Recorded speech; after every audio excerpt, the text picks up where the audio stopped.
કડીમાં શાંતિપૂર્ણ મતદાન થયું છે, કંઈ ખાસ બબાલ નથી, પરંતુ વિસાવદરની અંદર બબાલ થઈ હોવાનું સામે આવ્યું છે.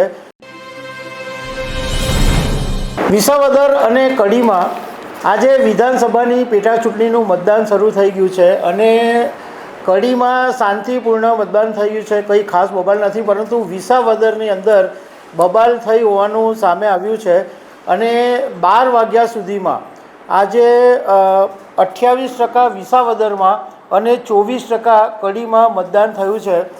બહુ સારી વાત કહેવાય છે જાણકારોના કહેવા મુજબ કે આજે એક તો વરસાદ નથી વિસાવદર અને કડીમાં, અને અત્યાર સુધીમાં 12 વાગ્યા સુધીમાં જો 58% મતદાન થયું તો 50%થી ઉપર મતદાન થવાની સંભાવના છે. વિસાવદર અને કડી વિધાનસભાનું આજે જે મતદાન થયું એના વિશે હું વાત કરીશ. મારું નામ રાજેશ શાહ છે અને તમે જોઈ રહ્યા છો ગુજરાતના સૌથી મોટા ડિજિટલ ન્યૂઝ પ્લેટફોર્મ ખબરછે.com.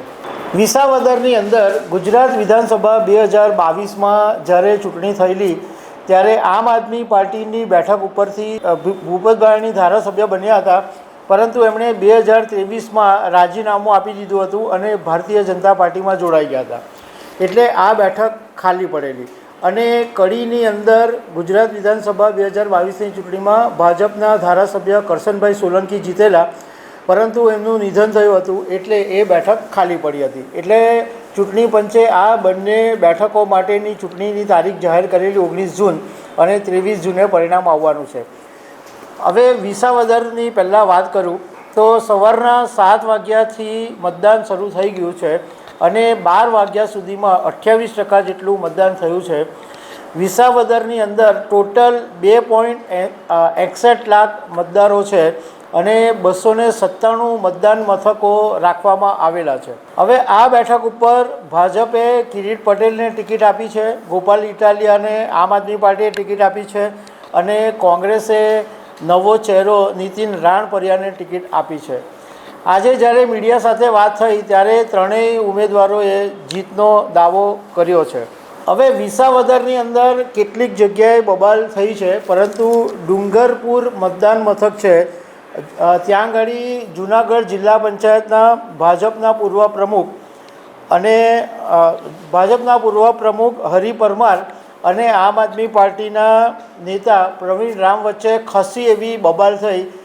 વાત એમ બનેલી કે જે મતદાન મથક છે ત્યાં દરવાજો છે, ત્યાં ખૂણામાં કેટલીક સ્લીપો મળી આવી અને એને કારણે આમ આદમી પાર્ટીના નેતા પ્રવીણ રામે મોટી બબાલ કરી અને ભાજપના નેતાઓની સાથે ખસવું એવું ચાલ્યું. એમાં મતદારો પણ વચ્ચે આવી ગયા અને મહિલા મતદારોની સાથે પણ પ્રવીણ રામે રકઝક કરી, મહિલા મતદારો સામે આર્ગ્યુમેન્ટ પણ કરી. અને આની અંદર નવાઈની વાત એ છે કે પોલીસ અધિકારી ત્યાં જ ઊભેલા હતા અને મૂક પ્રેક્ષક બનીને જોઈ રહ્યા હતા. પ્રવીણ રામની લાંબી આર્ગ્યુમેન્ટ ચાલી અને પછી આખરે પોલીસે સમજાવીને બંનેને બહાર કાઢ્યા. કડીની અંદર જે વિધાનસભાની ચૂંટણી છે એમાં પૂર્વ નાયબ મુખ્યમંત્રી નીતિન પટેલે મતદાન કરી દીધું છે અને બધા ઉમેદવારોએ પણ મતદાન કર્યું અને કડીની અંદર પણ બધા જ ઉમેદવારોએ પોતપોતાની જીતનો દાવો કર્યો છે. કડીની અંદર ટોટલ 2.89 લાખ મતદારો છે અને 244 મતદાન મથક ઉપર મતદાન થઈ રહ્યું છે. કડીમાં 12 વાગ્યા સુધીમાં 24% મતદાન થયું છે. કડીની અંદર ભાજપે જૂના જનસંઘી રાજેન્દ્ર ચાવડાને ટિકિટ આપી છે, કોંગ્રેસે કરશન ચાવડાને ટિકિટ આપી છે અને આમ આદમી પાર્ટીએ જગદીશ ચાવડાને ટિકિટ આપી છે. તો દર્શક મિત્રો, આવી અનેક વાતો સાથે અમે તમને મળતા રહીશું. Thank you very much.